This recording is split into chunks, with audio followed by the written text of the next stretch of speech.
Hello friends, आप सब कैसे हैं। मैं आशा करता हूं आप सब बहुत अच्छे होंगे। आप जिस भी एग्ज़ाम की तैयारी कर रहे होंगे उसकी अच्छी तैयारी चल रही होगी। तो फ्रेंड्स, आज मैं आपको बताने वाला हूं कि अगर आपने एससी टेट का पेपर दिया है, चाहे पेपर 1 हो या फिर पेपर 2, तो आपके मन में यह विचार ज़रूर होगा कि कितने नंबर ला जाएंगे तो पास हो जाएंगे। तो इसी के बारे में आज मैं आपको पूरा डिटेल में बताने वाला हूँ।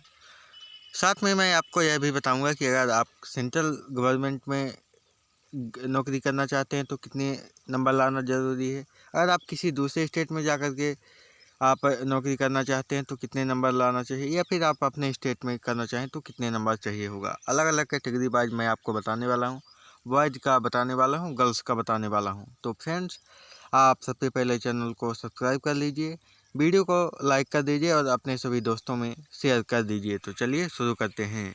दोस्तों, आप यहाँ पर देख सकते हैं मैंने लिया है CTET passing mark level 1 and 2, या फिर कह सकते हैं पेपर 1 एंड 2। पेपर 1 मतलब कि 1 to 5th के लिए, पेपर 2 मतलब 6 to 8th के लिए। ठीक, तो दोस्तों मैं आपको बता दूं कि ये आप अगर सीटेट की जब मार्कशीट मिलेगी तो अगर आपके पास इतने नंबर हैं तो आप पास हो जाएंगे। दोस्तों चलिए मैं आपको बता ही देता हूं। तो जनरल के लिए अगर आपके पास 90 नंबर आ जाते हैं तो आप पास हो जाएंगे 150 में से।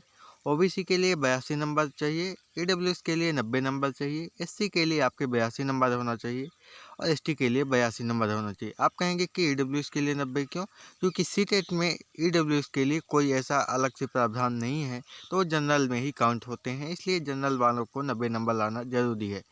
और अगर आप कहेंगे कि महिला और पुरुष के लिए अलग अलग क्या है, तो इसमें सीटेट में कोई भी महिला और पुरुष के लिए अलग अलग नहीं होता है, क्योंकि आप जानते हैं कि सीटेट एक सिर्फ क्वालिफाइंग पेपर है। इससे आपको कोई भी जॉब नहीं मिलती है। इससे सिर्फ आप अलग अलग एग्जाम्स में बैठने के लिए एलिजिबल हो जाते हैं। जैसे कि आपके पास अभी केबीएस की वैकेंसी आई थी, एनबीएस की आई थी, ये ईएमआरएस की जा चुकी है आपके, या फिर बीपीएससी टीआरई 4 के लिए बिहार की आने वाली है। तो आपको अलग अलग एग्जाम्स के लिए अलग अलग सीटेट के बेस पर आपको नौकरी मिल सकती है, आप अप्लाई कर सकते हैं। तो फ्रेंड्स, यहाँ पर ये सिर्फ जो मैं बताया हूँ तो ये सिर्फ अगर आप इतने नंबर ला जाते हैं तो सीटेट का पेपर क्वालिफाई हो जाता है। तो फ्रेंड्स, इसके अलावा भी ध्यान देने वाली बात है कि अगर आप सेंट्रल की कोई भी वैकेंसी है, जैसे कि सीटेट हो गया, या फिर केबीएस की हो गई, एनबीएस की हो गई, ईएमआरएस की हो गई, या फिर सैनिक स्कूल की हो गई, जितनी भी सेंट्रल गवर्नमेंट की वैकेंसी होती है, तो अगर आप अपनी कैटेगरी में इतने इतने नंबर लाए हैं तो आपको कोई दिक्कत नहीं जाएगी, आपको इतने में काम हो जाएगा, आप अप्लाई कर पाएंगे। लेकिन ध्यान रखने वाली बात है कि अगर आप अपने स्टेट को छोड़कर किसी दूसरे स्टेट में अप्लाई करना चाहते हैं, जैसे कि मान लीजिए कि मैं एमपी से हूँ, यूपी में अप्लाई करना चाहता हूँ, या फिर बिहार में अप्लाई करना चाहता हूँ, क्योंकि इन दोनों स्टेट में सी टेट मान्य है। वहाँ पर यूपी टेट या फिर बिहार टेट होने के चांस कम रहते हैं, लेकिन सी टेट वहाँ पर अगर है तो आप अप्लाई कर सकते हैं सी टेट के बेस पर।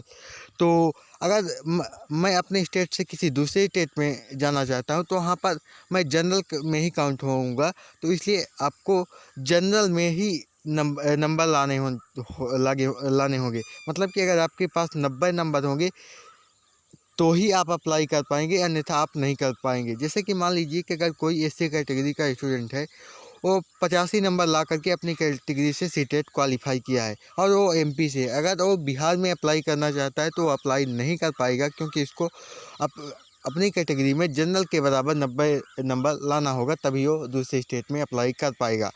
तो आशा करता हूँ कि आप ये बात समझ में आ गई होगी। बाकी जो मेन बात है कि आप महिला और पुरुष के लिए कोई अलग अलग नहीं रहती है, क्योंकि ये कोई कट ऑफ मार्क्स नहीं है कि आपका इतने नंबर ला लेंगे तो आपकी जॉब लग जाएगी। ये सिर्फ क्वालिफाइंग पेपर है, तो महिला पुरुष दोनों को बराबर नंबर ना लाना होता है। और जो ईडब्ल्यूएस वाले हैं वो जनरल में ही काउंट होते हैं, ये भी ध्यान रखिएगा, क्योंकि ईडब्ल्यूएस वाले भी वालों को भी 90 नंबर ही लाना पड़ेगा, तभी वो क्वालिफाई हो पाएंगे। तो फ्रेंड्स, यही थी जानकारी। अगर आपके पास अब कोई भी और भी क्वेश्चन है तो आप कमेंट में लिखिएगा, मैं उस पर उसका जवाब ज़रूर दूंगा। और साथ ही में मैं आपको एक वीडियो बनाकर पहले ही दे चुका हूं कि अगर आपके पास बॉर्डर में है तो कितने नंबर बढ़ या फिर घट सकते हैं, या फिर मैं आपको बताया हूँ उस वीडियो में कि मेरे कितने नंबर बढ़े थे उस सीटेट के पेपर में जब मैं दिया था। तो अगर आप इसको देखना चाहते हैं तो डिस्क्रिप्शन में लिंक दी गई है, आप वहां से उसको भी देख सकते हैं। तो फ्रेंड्स, यही थी जानकारी। मिलते हैं नेक्स्ट वीडियो में। जय हिंद, जय भारत।